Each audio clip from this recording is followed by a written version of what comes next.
welcome. My name is Evgeny Rusakov and you're watching TVP World interview from Vilnius. Kremlin has always been hostile towards the Baltic States. That reflected everywhere, especially in its propaganda. To discuss Kremlin propaganda's statements about the Baltic States, war in Ukraine, Russian-speaking minority, and many more, we are joined today by the board member of Civic Resilience Initiative, Lukas Andriukaitis. Hello, Lukas, and thank you for joining us today. My pleasure, thank you. So, first of all, this Civic Resilience Initiative, what is it about? Sure. So we're a small educational research center with a big ambition to become a think tank. We're on the way, I think. And we focus on three main things. We do research, long-term and short-term, focusing on various resilience topics. But I would say that disinformation is one of the leading ones, and it's always been there. Second of all is methodology. So we try to create easily understandable tools and methods how to do some of the things themselves for our readers, for our participants. So like how to easier to track this information themselves, how to recognize who's a troll, who's a bot, and so on and so on. And lastly, we do educational events, which is basically can take any shape and form. But the key word for us, I guess, is gamification. Gamification? Yes. So just of course. I'm a dinosaur. Yeah, no, please. Of course. Explain. So this is quite an interesting term, which suggests that we can educate people through games, through fun activities. So, for example, we have a project that Google is supporting. You can visit it as well, nepasamauk.lt. It's basically a Minecraft. Don't screw up. Yeah. .lt. Yeah, don't screw up.lt. It's basically a Minecraft type game for children, where they can play on the computer, solve puzzles, solve scenarios together or individually, and learn a little bit about media literacy, about disinformation. So we're just doing a little bit of a trick. So we're giving them a chance to play a fun game and hope that they learn something in the background. So this is the gamification approach. Okay, so let's move on then. So you were a part of the project about anti-Ukrainian war propaganda in the Baltic States. Mm-hmm. So could you please shed more light on this specific project? What was it about? Sure, it was one of our research projects. We were looking into what kind of narratives are being focused on our country. Regarding war in Ukraine. Targeting Ukrainians, war in Ukraine, and migrants that came, refugees that came from Ukraine to Lithuania. And we usually use open source intelligence techniques. So we use various tools such as media literacy, listening tools. We check for various trends, narratives, and we try to understand not only what kind of narratives are there, which are the most popular, but also understand who are being targeted, who are the ones who target, and how effective they are. The biggest strategic goal, of course, was to lessen and minimize the Lithuanian support towards Ukraine in various shapes and forms. So, and they do that usually by targeting by various stories, various smaller narratives, right? So, for example, a smaller narrative could be that a refugee that was accepted in a home in Lithuania beat up and stole from the person who accepted him, right? A completely made-up story, but it serves in a bigger strategic goal and sort of raising the satisfaction. To show who Ukrainians that come to Lithuania, who they truly are. Yeah, of course. But the overall goal for those kind of disinformation attacks is to, again, make Lithuanians angry at Ukrainians, at the refugees, that they're not acting properly or whatever. So it's usually constructed as that. It's pretty much clear who stands behind those stories, but the question is, how do they get Lithuanian public to read those stories? They use a variety of different techniques, starting from easy classical stories, like writing an article, maybe, perhaps. Also, they use social media a lot. They use what we call in English bad influencers. So these supposed to be free thinkers, and I don't want to name them because I don't want to give credit to them. But those bad influencers who pretend to be useful idiots. We can call them useful idiots, but maybe even more. I would say useful idiots are usually the ones that don't understand what they're doing. These guys are usually understand it. They really understand. Okay. They either support the cause and they do it pro bono for free, or they actually get paid.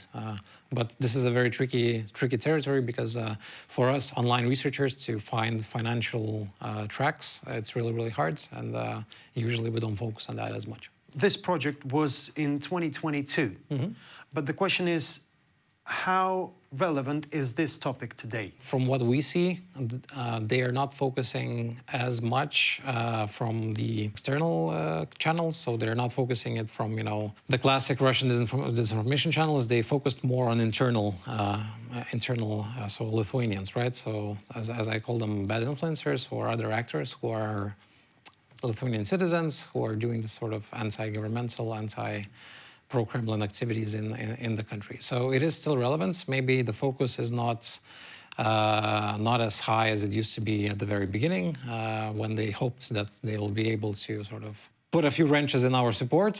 This didn't actually happen. Now I think they're refocusing a little bit. They spend more time on Ukraine itself, on other Western countries, which is even more important for them because I feel like it's slightly easier to affect, for example, a casual German than a casual Lithuanian because of the history, because we understand these topics a little bit better, and we're just closer to Ukraine in itself.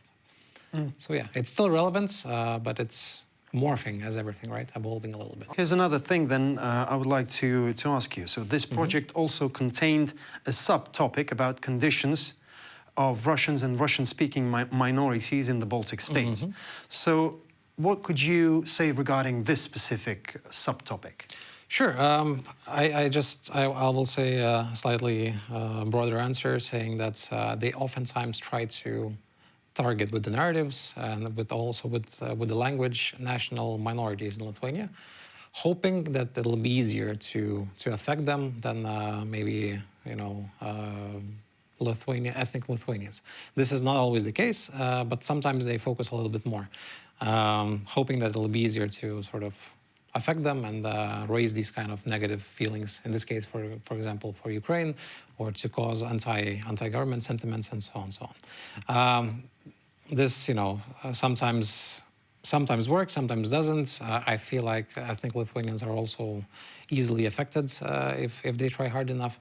However, I feel like on their side, they see it as a weak spot or a potential avenue of approach into our country, into our society, right? Seeing that, hoping that, ethnic Russian speakers will be easier to suscept, easier to put into information bubbles. The same applies to our ethnic Polish minority as well. Back then, the amount of articles about Russians and Russian-speaking minorities was about 17%. So one has to admit that's not much. Well, let's put it that way. But what if this amount of articles raises up to, let's say, 40%? Should we be concerned in this case? First of all, we need to understand that they are oftentimes the target.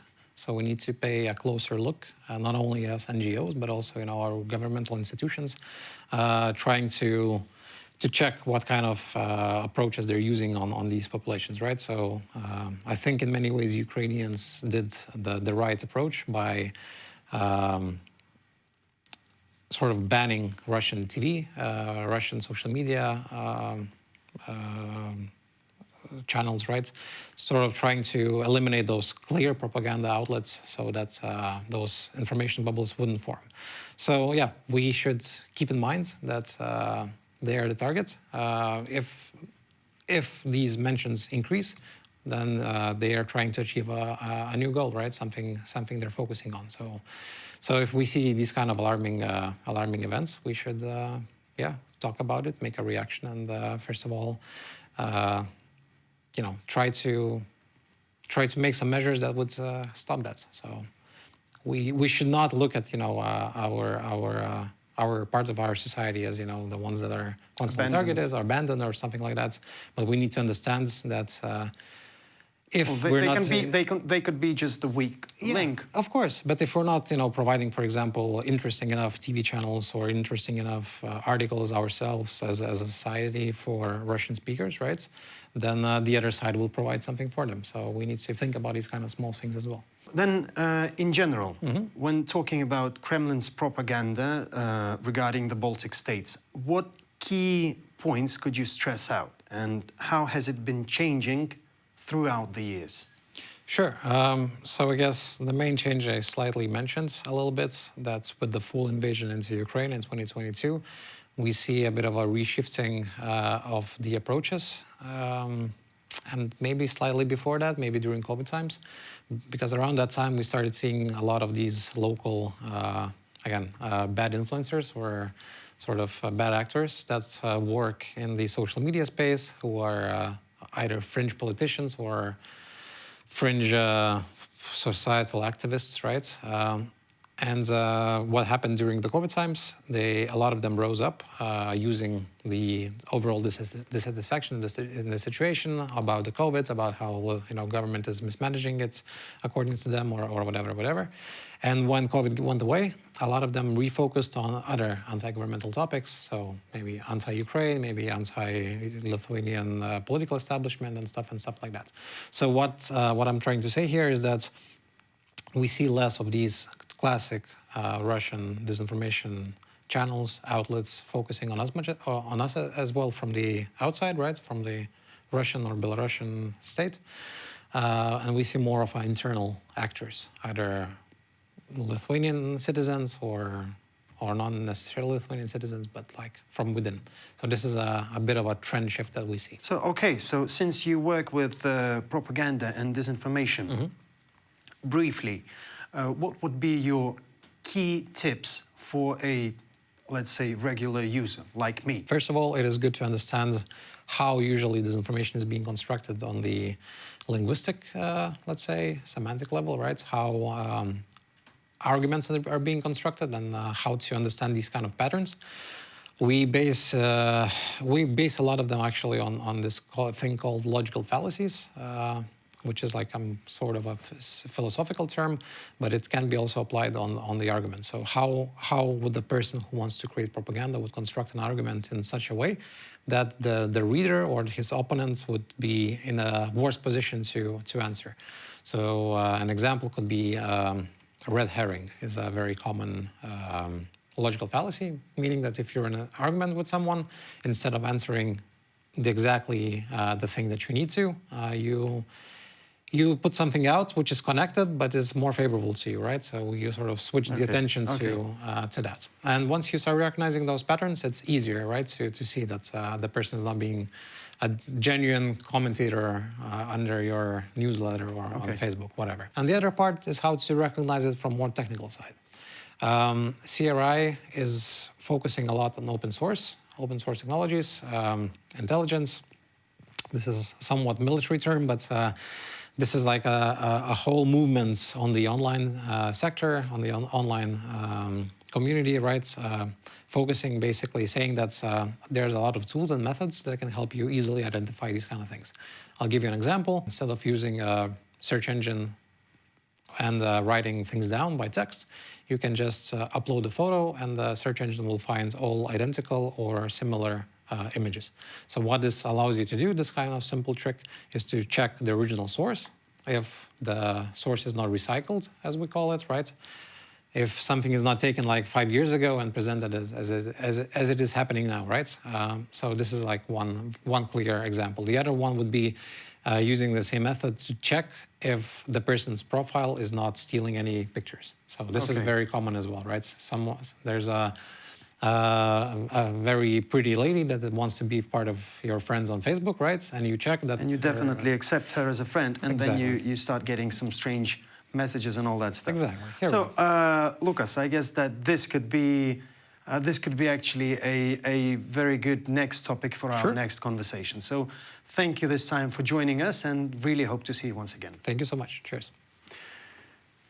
And I would like to remind our viewers that our guest for today was a board member of Civic Resilience Initiative, Lukas Andriukaitis. You're watching TVP World. Stay with us.